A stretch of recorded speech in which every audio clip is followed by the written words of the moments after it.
It happened a few days ago, actually, but I haven't had the chance to speak about it, so we'll speak about it today. Pep Guardiola, he has been named manager of the season, his fifth title, after winning the fourth straight Premier League for Manchester City. Phenomenal achievement for him. Brilliant manager. I mean, it's obvious, we all know we know he's a brilliant manager. But let's break down everything of this. Number one, he is the five-time Premier League manager season of the year now. That is second in Premier League history, behind Sir Alex Ferguson, who has, I believe, 11. It's a ridiculous number. So that's a remarkable achievement. He has 5 Premier Leagues, 5 in 6 years. Remarkable achievement. The way that they've came in and dominated the Premier League is kind of inspirational, despite the crazy amount of money that they've had pumped in by oil money, the amount of money that they have to go in and bring players year in, year out, have guys like Guardiola come in for 100+ million and not play the first couple months, paying $100 million for Jack Grealish to sit on the bench for a year, being able to do things like that. And, now he's a 5-time Premier League Manager of the Year. Okay, look, I know that sounds a little bit condescending, but I believe plenty of managers would have been able to do what Pep Guardiola did with the players that he's had given to him, the amount of financial capabilities Manchester City has. And something that rubbed me the wrong way is the comments he had a couple of days ago talking about money this, money that, how they don't spend the most money. It's just flat out wrong. It's factually incorrect. And I guess the aura of Pep Guardiola kind of protects him from getting the criticism he deserves, because you can't say things like that are just factually incorrect and nobody saying nothing about it. It was just so amazing to me. Now, whether or not do I believe he should have been Premier League manager there? No, I believe Unai Emery did more with less. Not more with less, but he did for the sum of the parts of what Aston Villa had, getting them into the Champions League, the football that they played to do it. They didn't play no defensive football. They played very, very good attacking football. The results that they had throughout the season, they defeated Arsenal twice. Out of their 4 losses, they did it twice. The performances that they had, the attacking display, the emergence of players like John McGinn and Ollie Watkins that happened under him, and the way he had to start off with the turmoil that they faced at Newcastle, kind of getting blitzed despite playing very, very well, but keeping the locker room tight and collective and together. And the ability that they've shown, their ability to defend one-on-one, the mess that they looked last year before he came in and took over to what they are now. It's just a remarkable job that he's done with Aston Villa, taking that team. We're going to be seeing Champions League games in Villa Park next season, and it's because of Unai Emery. The way that in midfield with Douglas Luiz and John McGinn is proper footballing midfield now. They play proper football. They always were players with a little bit of quality, right? They had a quality in there. John McGinn is a fantastic player. But what Unai Emery has got this team playing, how his in-game decision-making of deciding whenever, especially when they're playing against a good team, whenever they're, observe pressure, and then the switch that they make where they decide to chase a game, their ability to go side to side from one end of the pitch to another, the way that they move the ball, it shows the work that Unai Emery has done. So for me, he should be the manager of the year.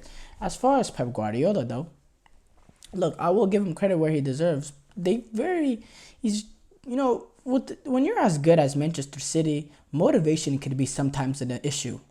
And he said it himself. If he didn't believe he can improve this Man City team, he'll leave. He said that a while back.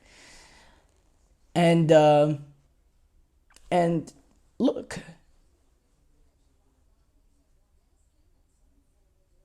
he hasn't improved the team based on point totals or so, but the way that the clutchness in the team, the the understanding of the pressure of having someone chase you from behind, game in, game out, and for them to having to go on these ridiculous unbeaten runs to stay to, you know, to get rid of teams on their backs like Arsenal and Liverpool. The one thing you cannot argue about is the league being weak at the time, because Man City, they have beaten proper league title capable teams. This Arsenal team that they played last season, that team is a league title winning team, capable team.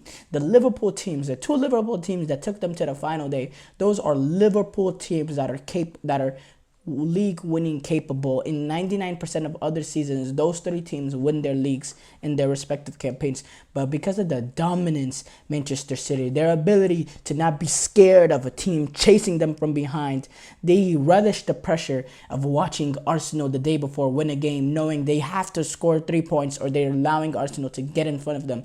They exceed in that pressure, and when they show their ability to do it day in and day out, it's not only a testament to the players, but it's a testament to the manager and the discipline that he's created with the team, the concentration, the focus, and obviously there is luck involved too.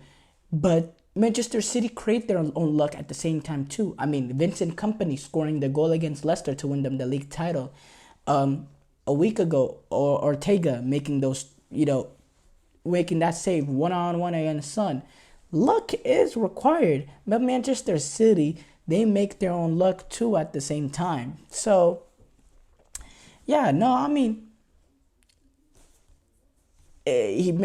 Guardiola did say after this that he's closer to he said something like he's closer to leaving than staying, or whatever that means. But he's been there for 9 years, so technically, we know for sure he's not gonna manage another 9 years, or manage Manchester City for another 9 years. So I don't think the quote really says much, but I really think he has enjoyed his time at Manchester City. He stayed at Bayern for 3 seasons. He stayed at Barcelona for 4. He's coming up on his 9th season at Manchester City. It's clear Manchester City is a club that he enjoyed. And keep in mind, Barcelona, that was his club that he managed growing up. He played for. And, he's a Catalan. That's what he loved growing up. But being at Manchester City is something that he's enjoyed and something that he's excelled in and prospered in.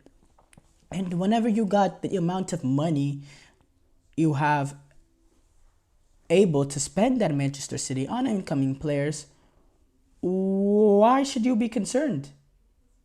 Why should you want to leave? There's no other. This is for a manager. This is a managerial. I don't like using the term heaven because I think there's only one heaven, but that's a whole different topic. But it's kind of like a managerial dream. A managerial dream to go to play at Manchester City or to coach at Manchester City.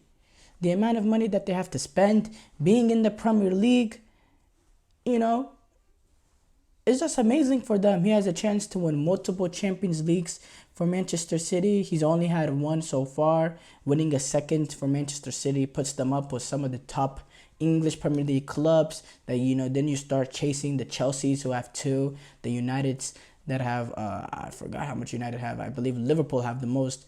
You can you can start building a Manchester City European pedigree.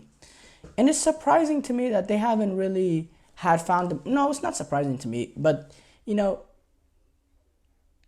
I think the main focus, not the main focus because Premier League is more of a year-round thing, but there should be an added emphasis in Pep Guardiola in his last years or whatever at Manchester City. He should really have more emphasis on the Champions League, because winning 5 Premier Leagues is amazing, but winning multiple Champions League, building a European pedigree for this football club is doing something that nobody has been able to do with a club like PSG. Although PSG has had dominance in League One, they have no sort of European pedigree. If you're able to build a European pedigree at Manchester City, you're going above and beyond some of these other teams that just have crazy money. Because, money can buy you the Premier League, because the Premier League is year-round. And the Premier League is over 38 games. It's a round robin. So basically the best team, the best squad, the best coach team is always going to win every single time.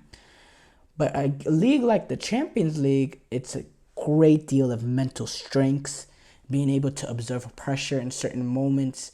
It's a great measuring stick of clutchness, of your ability to withstand pressure, your ability to to create a moment of magic when your team needs it the most.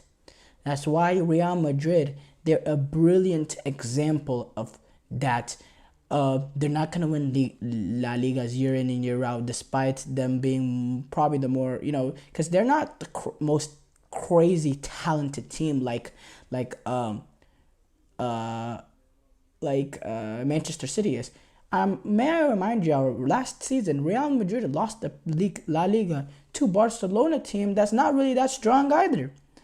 But the nature that they have in the Champions League, their ability to get it done in those kind of ties and those pressurized moments, their ability to come back, have miraculous comebacks, that's just what Real Madrid are. That's just what Real Madrid are.